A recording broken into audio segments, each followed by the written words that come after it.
নমস্কার বন্ধুরা, আমি সুতপা। দেখো সুতপার কথাতে কি নিয়ে এসেছি। এটা নিয়ে এসেছি নিরামিষ মোচার ঘন্ট।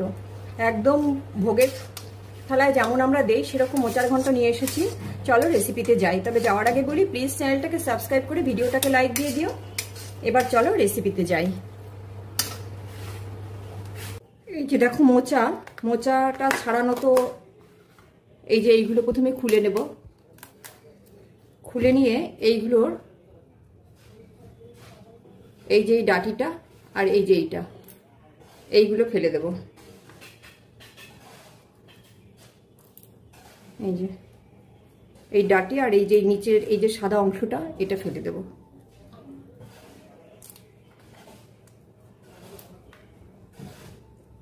খুব বেশি টাইম লাগে না, কিন্তু একটু গুছিয়ে করতে হয়, এই আর কি। এবার এগুলোকে তারপরে কেটে একটু জলে ভিজিয়ে রাখবো। একটুখানি, খুব বেশিক্ষণ লাগবে না, আধা ঘন্টা ভিজিয়ে রাখলেই হয়ে যায়। আধা ঘন্টা থেকে 1 ঘন্টা। কারণ যত বেশি ভেজাবো মোচার কষ তত বেশি বেরিয়ে যাবে, আর অতটা বের করার তো কোনো প্রয়োজন নেই। মোচাটা তো পুরোটাই প্রোটিনযুক্ত খাবার। এবার শুধু শুধু বের করে কেন প্রোটিনটা নষ্ট করব। এইবার কি করব দেখো, এইগুলোকে এই যে আমি কেটে নিয়েছি অলরেডি, তোমাদেরকে দেখিয়ে দিই। এই যে আমি কেটে জলে ভিজিয়ে রেখেছি। এই যে দেখো, এগুলোকে কিচ্ছু না, আমি এরকম কাঁচি দিয়ে ধরে এরকম করে করে টুকরো টুকরো করে কেটে দিয়েছি। বেছে নিয়ে এরকম টুকরো টুকরো করে কেটে দিয়েছি। সব কেটে এই যে জলে ভিজিয়ে দিয়েছি।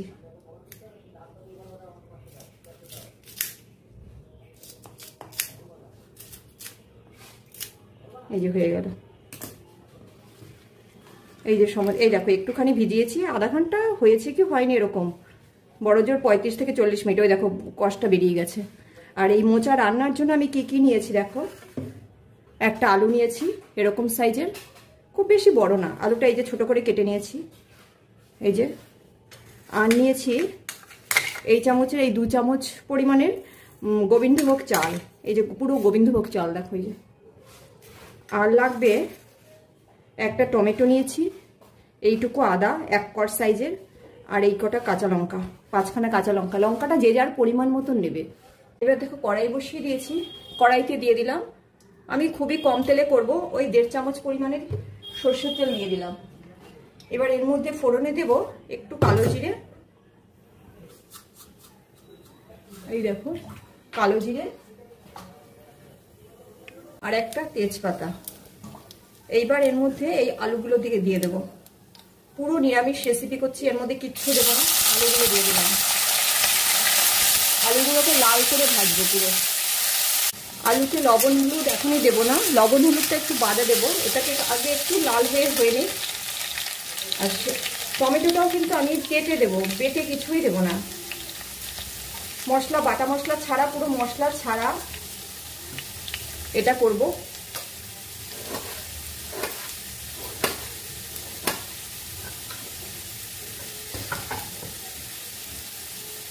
তেলও সামান্য দিয়েছি, মশলা ছাড়া নিরামিষ রেসিপি পুরো। আর মোচার মধ্যে দেখবে পেঁয়াজ দিলে ভালো লাগে, কিন্তু সেটা অন্যরকম টেস্ট লাগে। এই দেখো আলুগুলো কিন্তু হয়ে এসছে।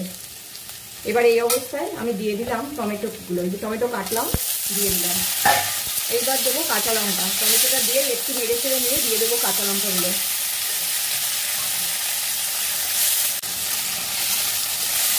তেজপাতাটা পড়ে যাবে। এবার দিয়ে দিচ্ছি কাঁচা লঙ্কাগুলো। লঙ্কার পরিমাণ একটু কমই দেবো, মোচাতে দেখবে একটু মিষ্টি মিষ্টি হলে খেতে বেশি ভালো লাগে, সেই কারণে লঙ্কাটা খুবই কম দেবো।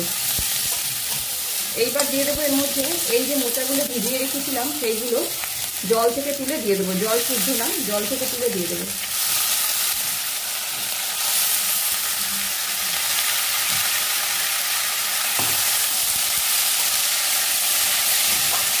এবার সব শুদ্ধ একটু ভাজা ভাজা করবো। এইভাবেই নাড়লে একটু ভাজা ভাজা হয়ে যাবে।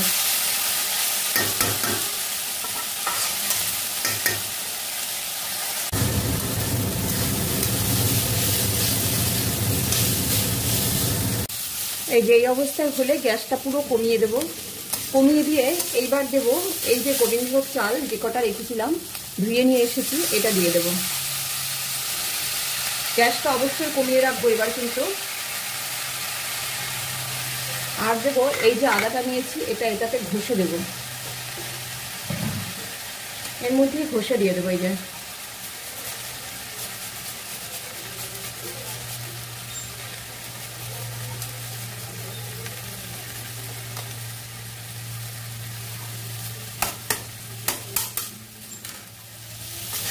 এবার পুরো মেশাবো, মিশিয়ে নিয়ে তারপরে লবণ হলুদ দেবো। এই যে মিশে গেছে, এইবার এর মধ্যে লবণ দেবো। আমরা কিন্তু লবণ দেইনি এর আগে, সেই পরিমাণে দিতে হবে। এবার দেবো হলুদ। এবার আবার পুরো ভালো করে মেশাবো সবটা।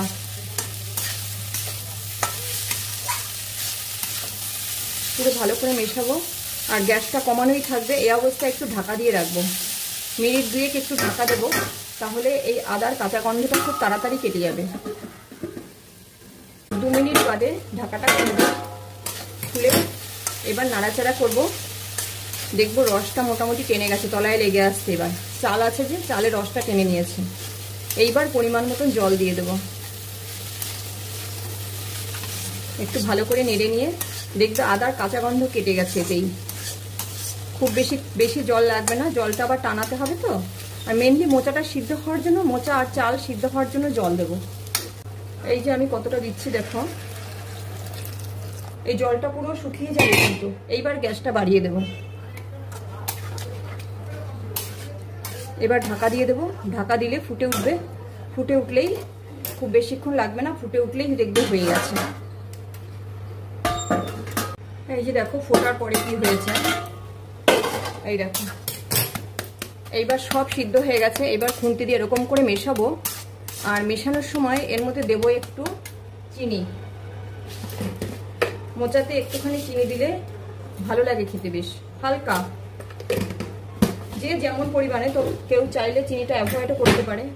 আর দেবো একটু গরম মশলার গুঁড়ো,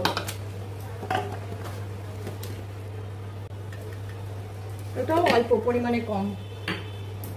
আর দেবো একটু ঘি, যেহেতু নিরামিষ রান্নায় একটু ঘি হলে ভালো হয় সব সময়। একটু ঘি দেবো, মোচাতে একটু ঘি হলে ঘির সেন্টটা বেশ ভালোই লাগে। আমি ছোট 4 চামচের 1 চামচ পরিমাণে ঘি দিলাম। এবার সব শুদ্ধ নাড়বো, নেড়ে মিশিয়ে নামিয়ে দেবো। এর মধ্যে আর কিচ্ছু দেবো না, এটা হয়ে গেছে।